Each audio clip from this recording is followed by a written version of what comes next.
some folks see that move from scripting to something like IAC as a big scary thing, because if they don't have that, background in real programming or what they think of as real programming, like, no, I just write a bash script to get something done and that's it. Maybe there's some error handling.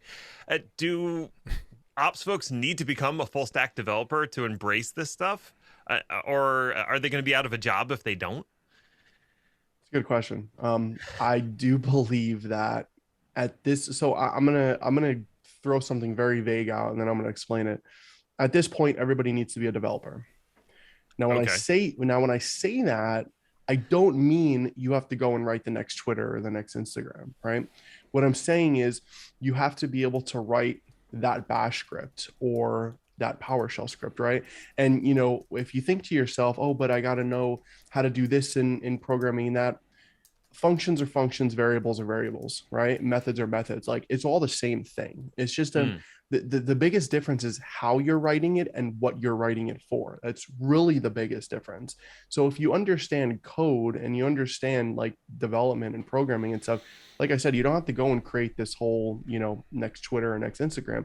You just have to understand coding practices. Now, in terms of like, will people be out of a job if they don't understand code and automation?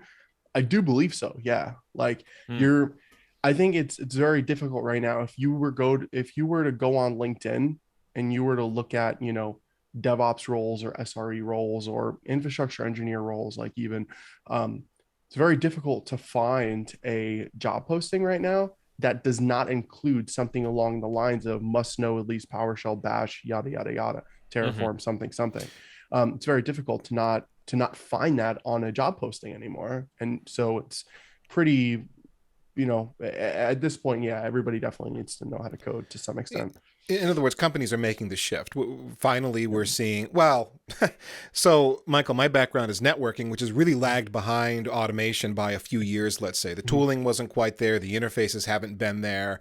And so it's just been a slower process, and people with more fear because the blast radius, if they get it wrong, is fairly significant.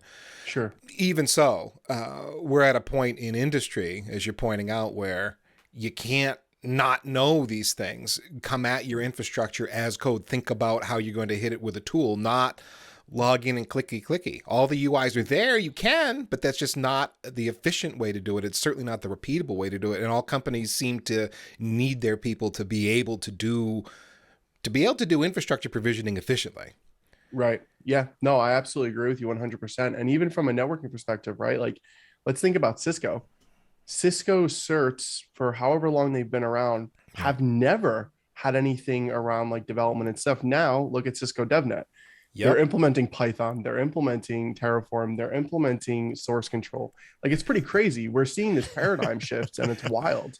Yeah, some It's people joke that the DevNet programs are basically just Python. It's mostly Python. That's yeah. some of what the comedy is out there. But no, you're exactly right. And there's even two levels of certs now. They haven't gone all the way up to the expert level, but they've done the associate and professional level certifications. And from some of the people I've talked to who have gone through them, they say it's rigorous. It's the real deal, real business. So yeah, even Yep. Cisco is committed. Juniper as well. They also have a Right. couple of DevOps oriented certifications. So it's Yeah.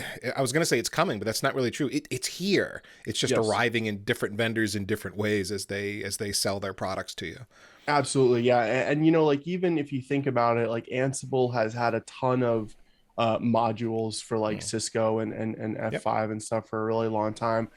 Python, I think like one of the popular frameworks is like Norner. I think maybe I'm pronouncing that right. Nornir. Yep. Yeah, Nornir. yeah. So there's a bunch of stuff already out there. But it's at least from what I could see, it's definitely one of the tech spaces that is like lagging behind. It's very difficult to like find a networking job, I think, right now that's like you're going to be doing all this programming, right? Versus like if you look at infrastructure engineer roles and stuff and DevOps roles, it's like you will be doing all this programming. So yeah, for sure. You will be doing all this programming.